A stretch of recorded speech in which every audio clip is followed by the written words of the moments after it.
Welcome to Multifamily Grit, where we bring in the experts to share the pros and cons and celebrations and struggles of one of the most important industries in the U.S., multifamily property management.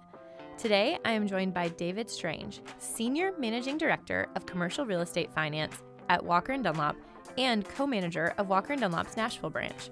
David brings over 20 years of experience in the industry, has created untold amounts of success for his company and his clients, and is one of the nicest guys you will ever meet.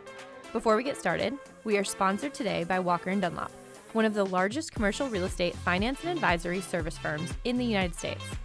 Walker Dunlop's comprehensive suite of financing solutions allows them to originate loans for their own balance sheet and investment partnerships, or for sale to Fannie Mae, Freddie Mac, HUD, life insurance companies, banks, and CMBS providers. Walker & Dunlop financing expertise, scaled lending platform, and unyielding commitment to client satisfaction make Walker & Dunlop a great choice for commercial real estate financing needs. And don't forget, if you like what you hear today, please like and subscribe. David, thank you so much for being here today. Well, thank you, Kerri, and thank you for that absolutely wonderful introduction. I'm a little afraid to follow that with any Q&A. Oh, I disagree. You've earned it. You've earned it. In fact, let's talk about that for a second. Yeah. So before we dig in, I'd love for you to share how you actually got your start in commercial real estate financing. Well, this isn't my first career, but we had a family friend from 35 years reach out who was trending into retirement and asked me if I'd like to learn the business and take over his book of business. And I saw it as an opportunity to grow and took advantage of it. Yeah, I love it. Looking back, good decision, bad decision, best decision ever? Well, if you would have asked me in the first year or two, I would have said it was probably not a great decision because there was a lot of struggles along the way. But looking the full road back, it's been the best decision. Yeah. And I'm very grateful to the gentleman for the opportunity. Yeah, I love that. Yeah. I say that a lot about joining Elmington 12 years ago, and you know those partners really well, that when I joined them, of the first few months, actually, I'll share a funny story with you. My first few months with Kerri and Ben, I didn't really have I was still gaining access to all the data, right? Came to them as an accountant and didn't really understand everything. About 4 months in, the woman who was handling their company financials turned them over to me. And I called my husband and I was like, there's no money to make payroll. I made the worst decision of my life. Oh, no. Of course, I walked into Kerri Rosenblum's office, and if you know him, he was like, "Oh, it's all part of the plan. It's totally fine. Everything's fine. Don't worry about it. It's all totally fine. Just go down to Scott's office, and we'll take care of it." I was like, "Okay, that's fine." But now I look back on it, and I say the same thing. Like best decision of my life. One of my best decisions. Absolutely. Sometimes the best way to understand where you are is to look backwards. Yeah. And now that I've reached the ripe old age of 50, I find that to be more true than ever before. Yeah, I agree. I turned 40 this year. So it's a couple milestones for us. Yeah. I feel like I've had a lot of those thoughts this past year about looking back and looking forward and what everything means. So yeah, I think we're doing the same thing. That's interesting. Well, I think we'll be doing some of that right now today too. Yeah.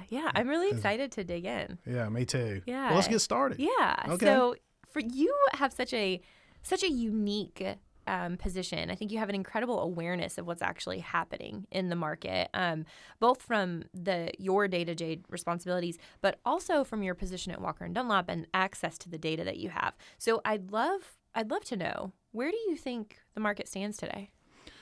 Well, let's start with the economy. Yeah. The economy today has an inflation rate of 2.9%.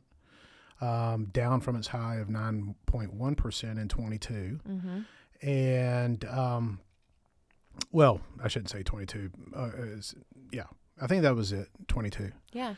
And the Fed has now come out and said that they're going to start making some cuts to the Fed funds in order to manage to the policy rate target of 2%. Mm-hmm. And they're going to do that as soon as possibly next month. So that's good. Yeah. On the labor side, I believe we have a balanced labor market now with a 4.3% unemployment. Yep. The rest of us outside of, the economists would like to see 0%, but that's not obviously the formula for a balanced market. Yeah. the supply constraints that we have endured since the pandemic, those have been normalized. So we have a healthy supply chain in place to provide for the demand, all in all speaking. Yeah. Yeah. I think that's a really good summary of what's happening. And I think it is really, talking about looking back, it is really incredible to look back at what we have gone through over the past 3 years and the incredible fluctuations in the market and to where we are today, and things really start to feel like they're stabilizing in a really healthy way. I think so. Yeah. We started kind of feeling internally a little bit of positive movement over the last 60 days. Okay. We've had some assets lock up on some construction financing that had been stalled out for quite some time, and we can get into that in a minute as well. But and that all is a result of a couple things. It's hard cost related, so construction costs coming in a little bit. Yeah. And the theme of this conversation could be supply demand, economics 101. Yep. And this is exactly the result of those pricing components coming in. And then we received quite a bit of help on the interest rate, on the cost of debt. Yeah. So that at the end of the day, a developer, owner, operator could justify a return in order to build the asset. So we've started to see that turn, and we anticipate seeing, now that the momentum has started, the momentum carrying forward, especially with the Fed's latest stance. Yeah, that's fantastic. So I'd love to dig into that a little bit. So where do you think the market is today on the housing front? Well, I mean, if you look at single family, and we'll start there,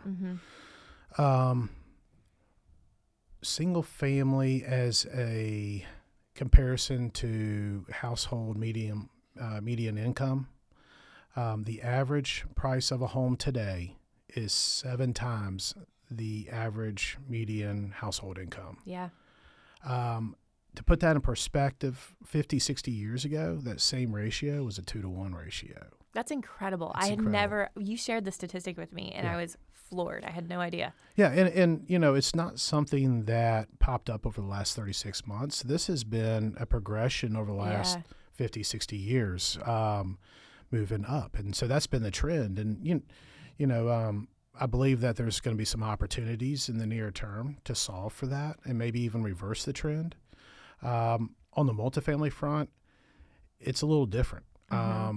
We are up 30% on average rents from the beginning of the recession. And so that is 100% due to the last 36 plus months. Yeah. Yeah. I love the way that you're looking at this in terms of whether this is a situation that's been caused by the pandemic or something that has been happening over the course of 60 years and that maybe wasn't even impacted by the pandemic at all. But I think it's so interesting to look at it that way. And when you and I talked about this and you shared the statistic with me, I was floored because I've never seen that in my lifetime, where the average home cost was only 2 times that of the average median income. So I was absolutely floored. But to know that it's 7 times, I mean, we talk about affordability of homeownership these days, and hearing that stat, it's no wonder it's so difficult for someone to actually own a home. But you mentioned that you see a situation in which this trend could be reversed. I'd love for you to talk about that. And we're going to speculate. So I'm either going to make a fool of myself here or I'm going to seem brilliant. So here's to a brilliant conversation and thought. But one of the biggest concerns right now to some folks, and it's caused by fear and maybe some of the excitement because it creates opportunity, I think, is AI. And so if you were to, and I'll speak from a multifamily development perspective, that's where my experience really resides. If you look at what goes into a multifamily development, you have hard costs and soft costs. So let's pick one of those. And the easy one for me to pick would be architectural plans that go into ultimately being built. Yeah. Those plans take months to design based on, configuration, topography of the land, zoning, regs, so on and so forth. And they're very costly, hundreds of thousands of dollars. Absolutely. And that's added to the bottom line. Yeah. Well, what would it look like? And again, architectural, like accounting, you're an accountant. I mean, you deal with facts. A plus B equals C. So it's understanding those facts that lead to that sum. AI is a ridiculously efficient tool to take facts in order to recognize the result of those facts. And so if you have facts based on topography, site, if you have facts based on square footages, they pull from the market. What's the ideal unit mix based on the demand in the market? Is it ones, twos, and threes? What's the square footages? AI pulls all of that information and drops together a set of plans that is in compliance with zoning and codes and regs.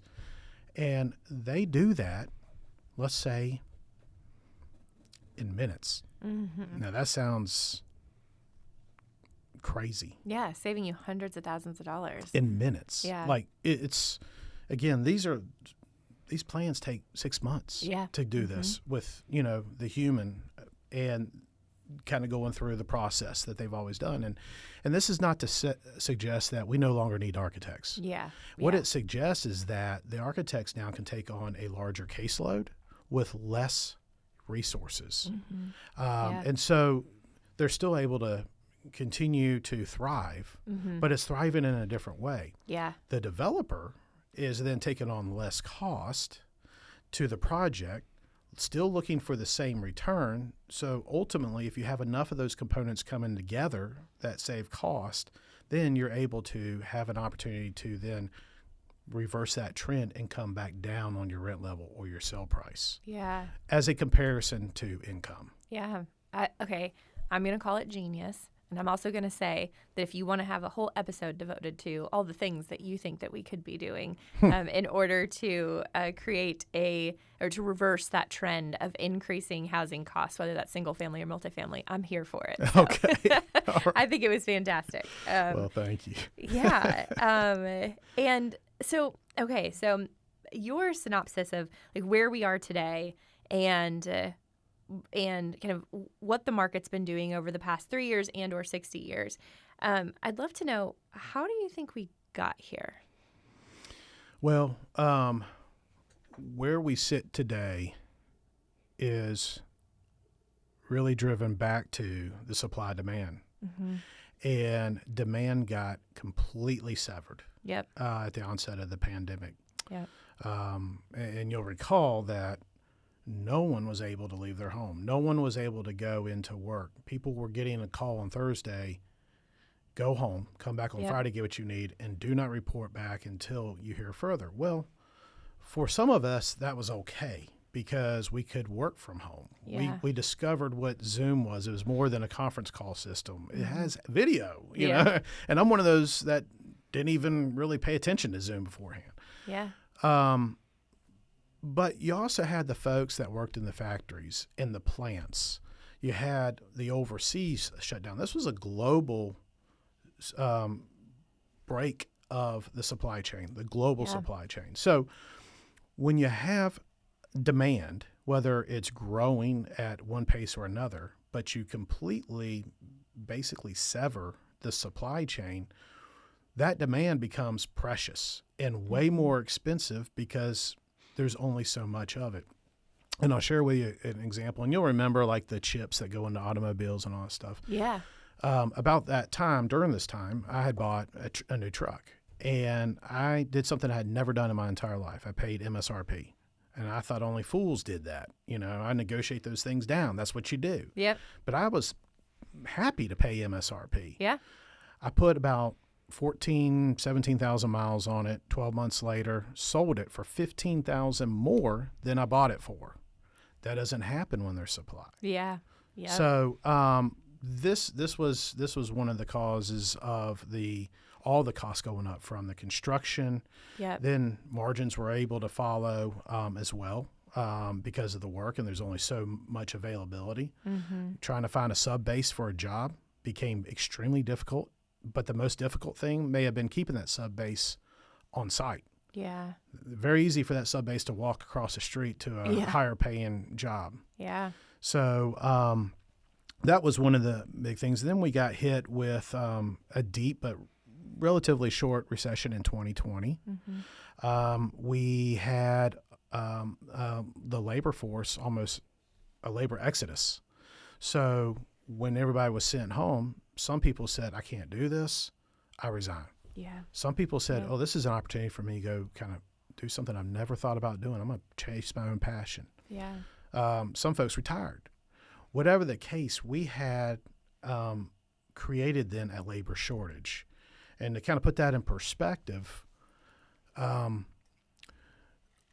the job openings this was 22. Job openings in 22 were twice that of the unemployment level. Significant job shortage. Yeah. And then, we had additional COVID waves, COVID variants that hit.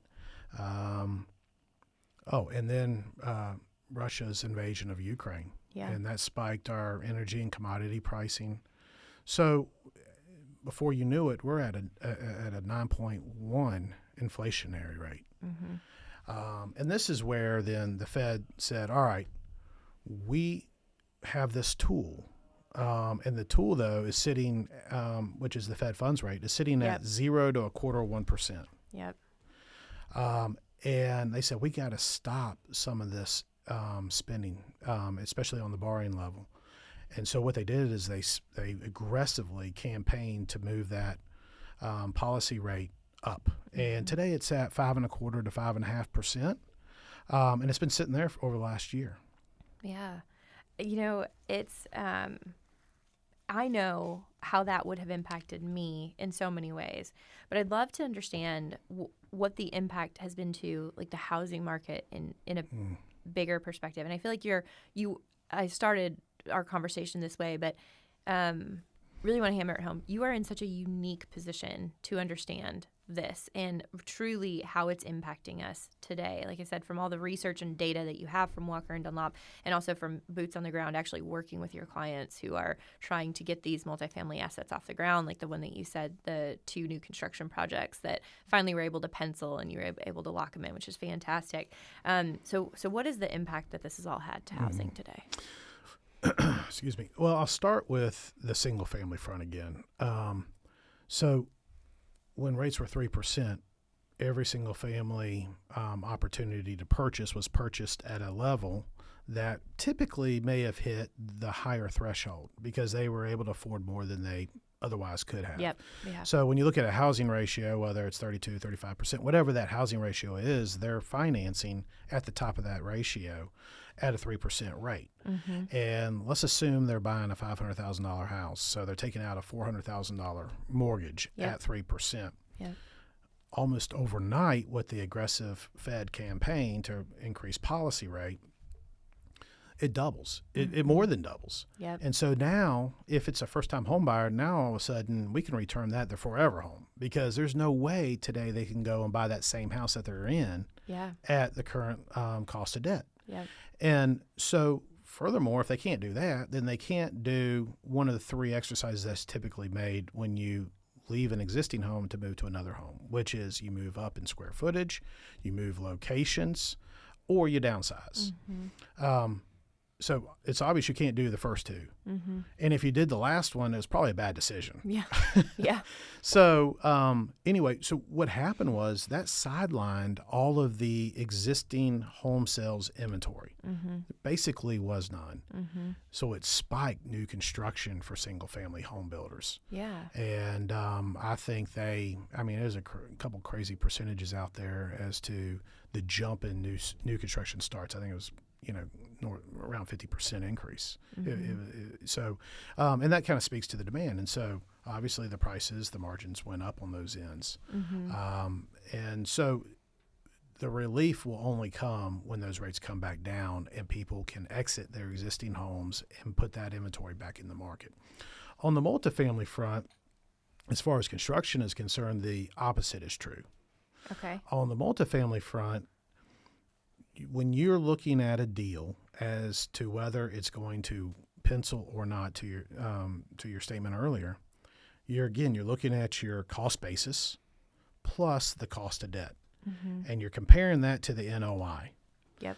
Revenue less expenses. How much of that can feed, and then how much of that can I have left over? Yeah. For my returns. Yep. So we'll call that cash flow. And when it was 3%, the 3% rate was really a bandage to the historic high construction costs that were going around. So every builder was bitching because of the high cost. Yep. But at the end of the day, it really didn't matter. It was just a choice. Do I want to build it or not? Because I still have my returns. Yeah. And, oh, by the way, I have the value on the backside because rents are skyrocketing. Yep. And what happened was when these rates spiked, it went, again, doubled. Mm-hmm. And so the NOI was not healthy enough. The market did not support Yep. a rent high enough to support both that higher cost of debt and that high existing cost to build. Yep. And so the returns weren't there. And so, I mean, everything, again, got put on hold or sidelined. Yeah. I want to go back to single family just for a second because I have a question. So you mentioned that single family buildings skyrocketed due to demand. Do you think we have enough single family today? With that, was it, I guess, was the drastic action that was taken, was it helpful to the market? That's a great question, Kerri. And so I think you look at it a couple different ways. One, I think that we don't have enough affordably priced housing. Yeah. Right. And that's a separate topic or issue. Mm-hmm. Then do we have enough ownership in America? Yeah. Enough housing, Yeah. single family. And, you know, if you look back to the last 50, 60 years again, home ownership in America has been around the 65% range. Mm-hmm. All right. Today, it's 65% range. So it's not like we slid backwards into a renter society. Yeah. So, but we're also not an ownership society. Mm-hmm. And I don't believe you need to be one or the other. I think you need a healthy mix. Yeah. Because we're not all the same Yep. in our ambitions, desires, interests. Yeah. And so I don't know that we need necessarily more single-family homes than we need multifamily rental, for instance. Yep. But I think we do need to really focus on the affordability component to housing. Mm-hmm. Because while there are many folks that are okay, there's a lot of folks on a moderate fixed income, and that fixed income has not adjusted to take on the significant cost increases. Yeah. It's significantly outpaced it, and it's putting a lot of stress on those incomes. Yep. That was such a great answer for my next question, which is, what are some potential solutions for the future of affordability? Well, I think supply. Yeah. Supply and supply. The more supply that you put, the more cost competitive environment we're going to have, and it's just going to drive pricing down. The second thing I would say are options. I think more options that are available. And third, I think a cost conscientious build. Yes. If you, again, and I kind of going back to 50, 60 year period, because I think going back 100 is too much. But we're talking a generation or two when I mention that. 50, 60 years ago, the housing envelope was half of what the housing envelope is today. Yep. So that 7-to-1 ratio is not necessarily an apples-to-apples comparison because we're building twice the size. We don't need, do we need? I don't know, twice the size. And the question would be further complicated with, okay, well, let me ask you if we need it, but then also state that 50, 60 years ago, the household had more people in it than we do today. Yeah, inversely. Yeah, it's interesting. And so the square footage per person, even if we were to come down to the total home square footage, it's still going to be greater today than it was back then. Yeah. So one, maybe we look at building as an opportunity to build affordably priced housing. We build smaller. Second is what's going into the finishes of the house. Does every house need crown? Yeah. You know, I mean, when I bought my first house, we didn't have wainscoting and a lot of crown, but now I see almost every house being built has all these fits and finishes. Yeah. Maybe we pull back on some of that, and the homeowner, as they save, they can either do it themselves, learn how to do it themselves, or hire it out as that opportunity from an income standpoint presents itself. But unload the cost sheet, if you will, on the build. Yeah. I think that's so smart. Do you obviously engage with a lot of developers in this area. Do you know anyone who's doing that today? Or who's thinking about it? There's a couple of nationally recognized groups. One east of us, Clayton Homes, I believe they're starting square footage is less than 1,000. Okay. And D.R. Horton is another one. Yeah. And those guys are both doing it really, really well. Yeah. And I just think you need more of those guys, really kind of focused on this smaller build. You know, we talk about affordability, and while home ownership, and we're talking about how do you build for a for-sale opportunity the most affordable product. Today, still the most affordable housing is rental. Yeah. You know, I'm gonna swing back to the smaller cost. You know, one of the things that we were talking about was the ticket price. Like, how much does it cost to get in? Yeah. But if you have a smaller home, you have less utilities. So true. Air, heat, electricity, gas. You have less furnishings. Less stuff. Less stuff. Yeah. Less repairs, maintenance. Yeah. It becomes more manageable. And so, you know, if you're a first-time home buyer, the idea is that you're not going to stay in that home forever. Yeah. Or if you're on a fixed income, the idea in both those situations is have money left over to invest in other things or save, not rely 100% on your home. I think that's a bad idea. Yeah, I agree with you. I think it's really interesting to look at this from a generational perspective too. I know that I'm a millennial, on the older side of millennials, but I'm a millennial, and I think we still ride that wave of more is better, of having more stuff is good. But the generations below me, I have actually brothers in the younger generation, and they both are of the mindset of less. Like, they have much smaller spaces. They spend their money on doing things, not buying things, but actually experiencing things. And so I think it's interesting, and I think that we're starting to see this shift in mindset as well. So hopefully that follows suit well. Yeah. I think that's a healthy mindset. Yeah.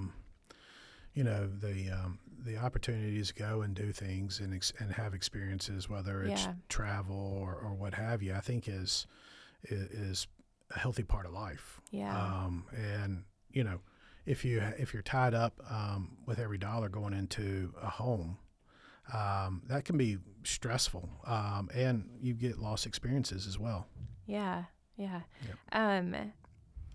So I want to ask, Hunter Nelson and I recorded an episode, and he was very comfortable getting into the discussion of the upcoming election.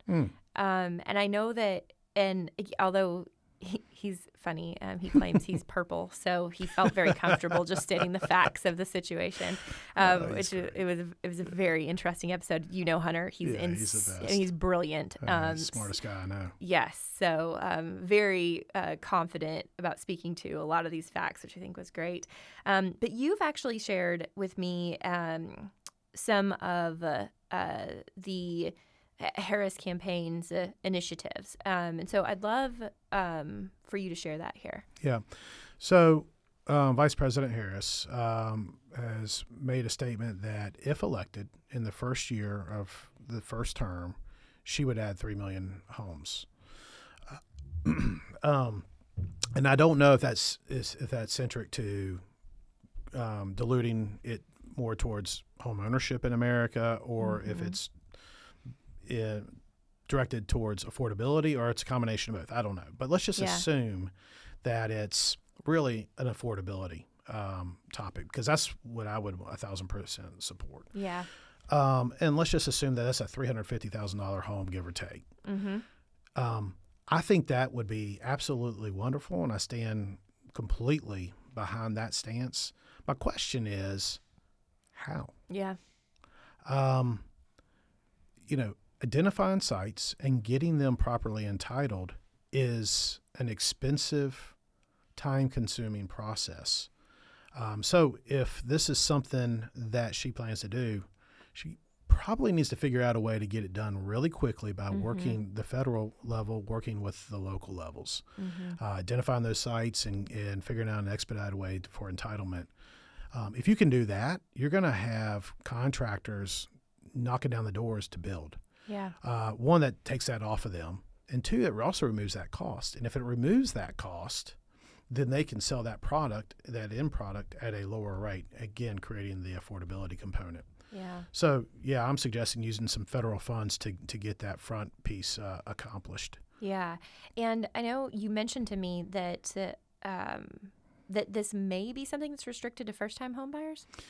Well, that's what I think that's what she stated, first-time home buyers. And that is something that I would not be in support of. I agree. I don't know why you would restrict it away from any financially capable, credit-worthy applicant. It doesn't seem to go along with the rest of the democracy of, it seems like a little bit of discrimination, to be honest with you. Yeah. So I would not support that in any way, shape, or form. And let me kind of elaborate on that. Is that in the best interest of the first-time home buyer? Yeah.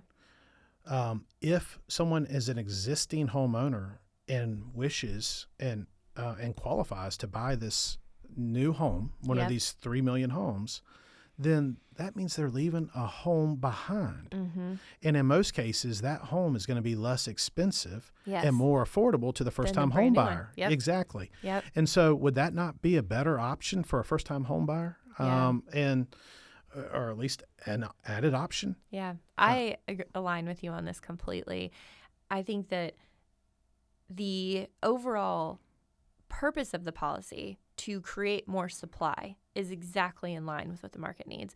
What I think the problem comes in is when we try to control the market, the natural and organic flow of the market by doing something like only allowing that to be used by first-time home buyers. That creates a lot of issues. So I think we identify that there's a need, more supply. So let's create a policy that creates more supply, but we don't need an additional policy on top of that that then creates restrictions for the natural flow of the market, which I think is exactly what you were saying. Yeah. Well, and I'll pick on President Biden, too, a little bit. He's come out with an asinine idea to cap market rate at a 5% annual increase. Tell me how you really feel about that. Well, I don't feel so great. It doesn't work. It doesn't make sense. And again, you can tie our whole conversation to supply and demand. Yeah. If he wants to control rents, then add more units. That's the natural solution, and it's the healthy one. Yeah. You're talking about disincentivizing development, and go ahead and start putting caps on market rate and see how that goes. Yeah, I couldn't agree with you more. And I think that there are so many other ways to achieve that goal of creating more supply. And you've talked about a lot of them here. I mean, you could even incentivize builders. We could create federal programs to incentivize builders to build smaller, more affordable homes. We do not need to, again, create that second layer of policy that arbitrarily impacts the natural organic flow of the market. Absolutely. And, we already have products and avenues, and Elmington is an expert in this one area as well. Affordable housing. It has caps already. It's already been addressed through that avenue and continues to be addressed. And just for the listening audience, what that means is you have an income qualified tenant, and the rents are restricted to 60% of area median income, AMI, or less. And so that already exists. And then you have the market rate, which is driven by the market, supply demand. But then you have this middle section, and this middle section is actually an area of severe need. Yes. We need to focus some attention there because it's termed missing middle or workforce housing. Yep.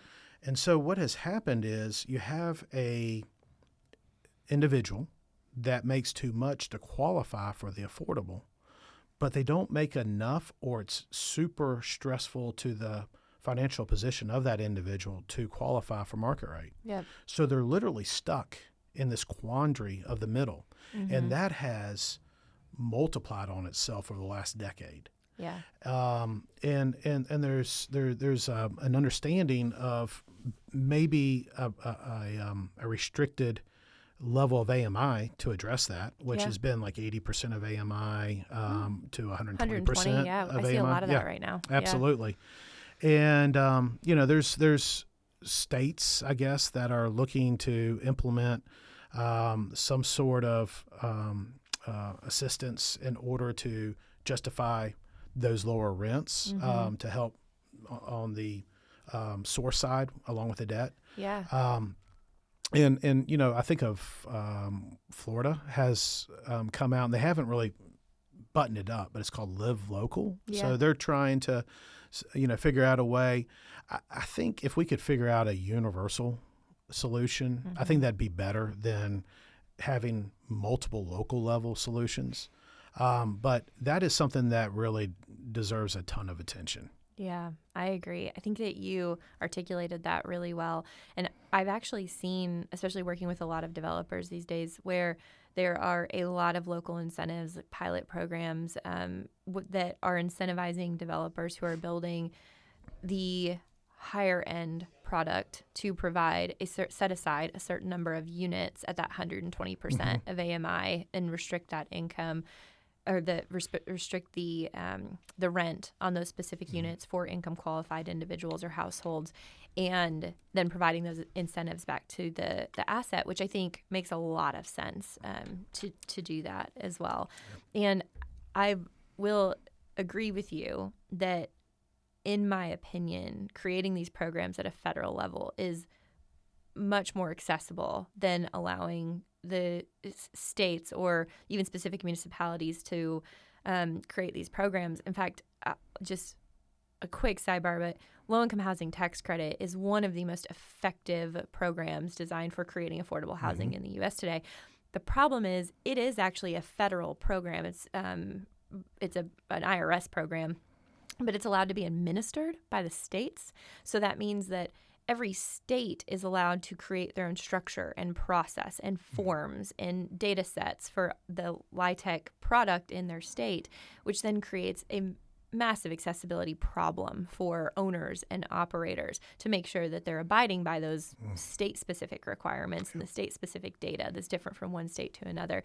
And so if we're continuing on this conversation of creating more supply in the market, we really need to create accessibility for creating that supply and creating a federally implemented program that does not vary state by state, which creates a massive burden, I think is really smart. Yeah.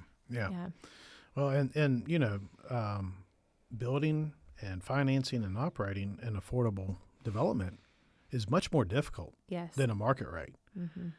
And so to your point, how can we alleviate the difficulties to incentivize more people to do it? Yes. Yeah. Not going to happen through rent caps. No, it's not.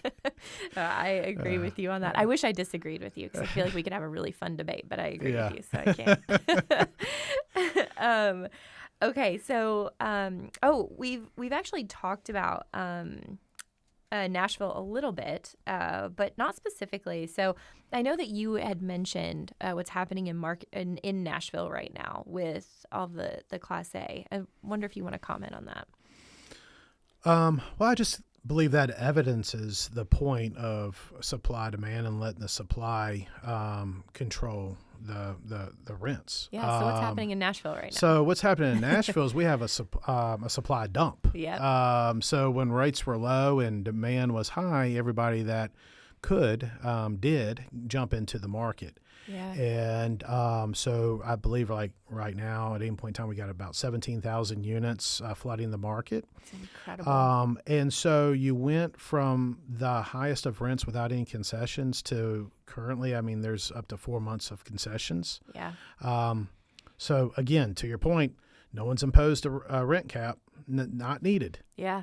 It's imposed by itself by the supply. Yeah. I do think, and this is not necessarily just geared towards Nashville, but when you see situations such as this, you also see a stall in the supply chain, not of what's coming on now, but what's to come on in the future. So if we were to go and present a new deal right now in the urban core of Nashville, we probably wouldn't get a lot of interest. And because of that, there hasn't been a lot of permits issued over the course of the last 6 quarters, let's say.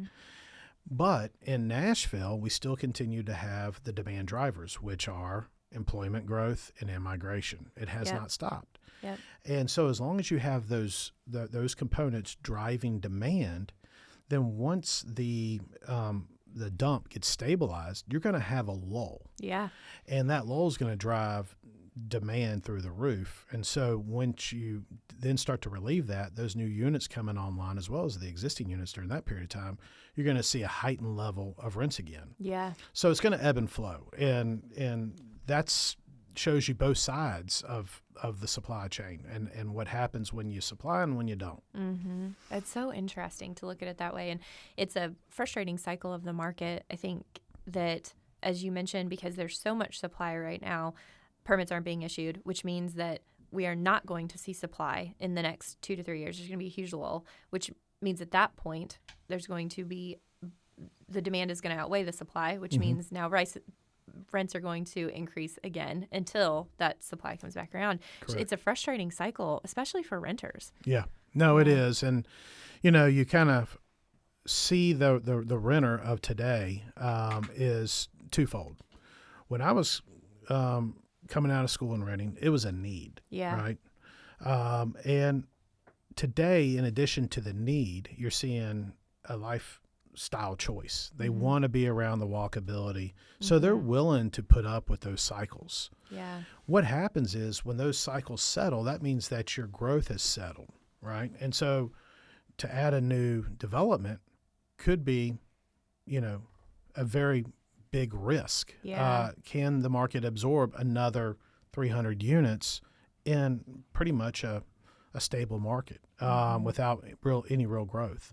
Yeah. I think as long as you have growth, you're going to have that roller coaster ride because, unless the permits are controlled, coming out at a slower pace. That's interesting. Yeah.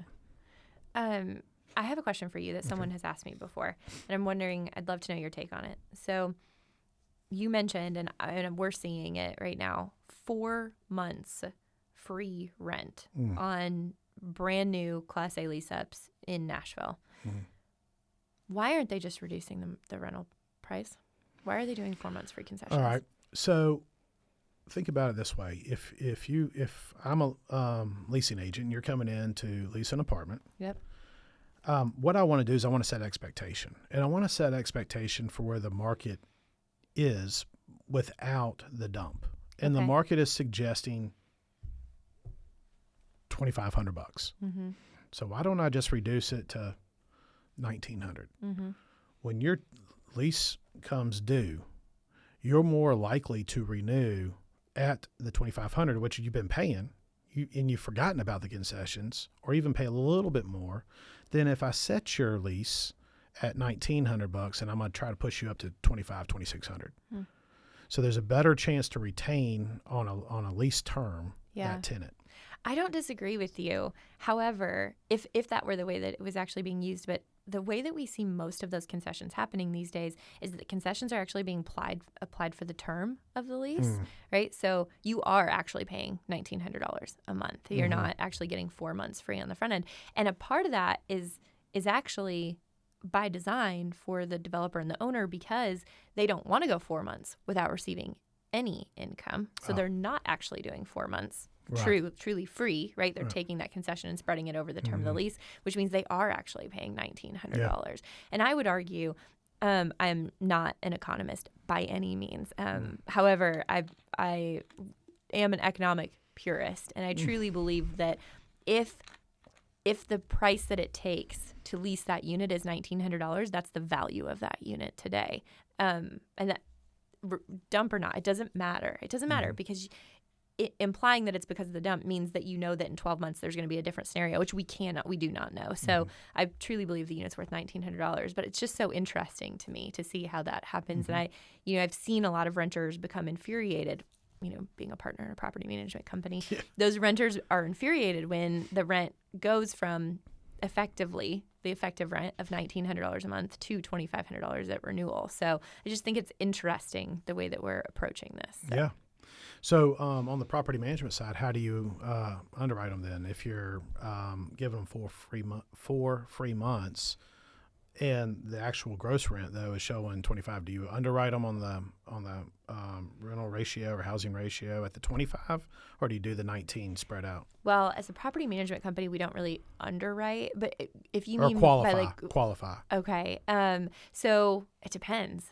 Most of the time, we're actually qualifying them at the lower rate. Yeah. Yeah. Okay. Yeah. I mean, so honestly, there's a good chance they couldn't even qualify at the higher rate. Yeah. Yeah. Yeah, exactly. So then when I go to increase their rent, I don't requalify them when I go through the renewal process. So when I go through the renewal process, then I come in and I say that it's $2,500 a month. It's up to them to come to me and say, I can't afford this. I can't afford $2,200 a month. And so we settle somewhere in the middle. So you may end up with a tenant in a unit that quite honestly is not qualified for on the turn because they're not requalified. And it's jumped up to what the market suggest without all the inventory trying to lease up in the market at the same time. Yeah, although it's interesting to even talk about the concept of like a qualified renter based on their income, because a lot of sources today would tell you that you shouldn't even use income as a multiple of rent to determine qualified, especially when you're talking about Class A assets, because if someone has 3 times as much as the rent, right, and their income is $9,000 a month, they have $6,000 of cash flow that they could use elsewhere versus someone who's making 3 times rent, which is only, and their rent is $1,000 and they only have $2,000 worth of cash flow post rent. So a lot of sources would say it's not the way that you should actually look at rental qualifications anymore, which is really interesting. So, it is. Yeah, and we work with groups like TransUnion and Equifax who would argue that you should utilize a renter score, and you really shouldn't even look at their income anymore, because the score of that renter, not a credit score anymore, it's like an overall health score of the renter, because they have access to so much data, not just their credit data, would tell you so much more about that household's ability to figure out paying rent. I mean, sometimes they have income that they're not reporting, whether that's like tips or other. So, but it's just that how seriously does that household take its financial responsibilities, and it has a score related to that, and that's all you should look at, which is really interesting. So, yeah. Well, you've kind of gone over my head with that piece. I apologize, but it's okay. You were over my head with most of this conversation. I'm trying to keep up with you. But you're an expert in your field, for sure. Well, you are as well. Thank you. Thank you. Well, honestly, David, I've had such a great time. So thank you too. so much. We should do it again soon. Yes. Yeah. But before we go, our listeners love to hear a story. Story. Yes, I'd love if you could share. How about the story where I was confused on the qualifying piece? Like I said, I've just been trying to keep up with you this whole podcast. So. Oh, yeah, you've done great. I don't believe it. A story related to the industry. Yeah, the real estate industry. All right. Well, I'm going to tame this down a little bit. You don't have to. When I first, I may have to. Wait until you listen to Hunter's story. Oh, my goodness. I can't wait to hear it. He's a great storyteller, too. It's a good one. When I first stepped into this career, we were doing a lot of things that we no longer do. So we would literally go out and shop comps and with cameras and go in and get the renter package, to understand the rents that they were leasing at and this kind of stuff. So one of the things I did is we had an application for a refinance that we were looking to potentially take on. Okay. And so we were required to go and do a site inspection. We being, and that's still required, but not all parties to the transaction. Yeah. And so we had a gentleman from San Francisco fly in as the underwriter to also participate in the Unit walk. in the unit walk. Yes. And this was a Section 8 property that we were looking at, and the gentleman that flew in, I mean, he was dressed to the nines, didn't have a hair out of place, just full suit, fancy shoes, ready for that unit walk. All of it. And so we show up, and the leasing agent actually could have served as a bodyguard. I mean, she was really established in the community and knew her environment. Yeah. So we started walking one of the units, and we're inside, and it's a unit that they're painting and, what have you. And he is standing beside me, and the leasing agent looked out and just started yelling at a guy. And he was urinating on a wall. And she's, stop, whatever. Words came out of her mouth. Imagine. Yeah. He turns around with no need to zip up or anything, with a hand on his back like he was going to pull out on her. Next thing I know is this gentleman dropped to the floor like a sack of potatoes, and he did an army crawl out the back door faster than Carl Lewis would run the 40. And so I'm kind of watching all this, and, I'm seeing it, but at the same time, I'm cry laughing at this San Francisco, put together, dressed to the nines, super trendy, drops to the floor, army crawls out. They kind of settle up. I mean, it really wasn't anything. Yeah. And we're like, well, where's such and such? So we walk out the back, and we're like hollering for him, hey, it's clear. Come on back around. He comes around. Are you sure? Oh, my gosh. Anyway, it was much funnier at the moment, and I literally had tears coming down my face just laughing at him just dropping and army crawling out the back door. So funny. That's so funny. Well, you would appreciate Hunter's story because it also was about a unit walk. I feel like we all have such incredible stories. Unbelievable, almost, their stories. I mean, my husband's a detective in Nashville. And well, you have the best stories, I'm sure. Oh, he has. Oh, my goodness. He has insane stories, honestly. But back when I was full-time at the property management company and on site a lot, I mean, we would just come home and trade the most ridiculous stories. I feel like if mine could stay on par with that, the multifamily property management is a whole world. So it really is. But I appreciate it. Well, you bet. David, thank you so much for being here today. Well, thank you, Kerri. I really appreciate you having me. Well, I appreciate you taking the time, and I feel like our listeners have probably learned so much. I have learned so much. It's been a really enlightening and fun conversation. Like I said, from the very beginning, I know you have such an incredible view and insight into this industry and into this world. So thank you for sharing it with us. Well, thank you. I appreciate it.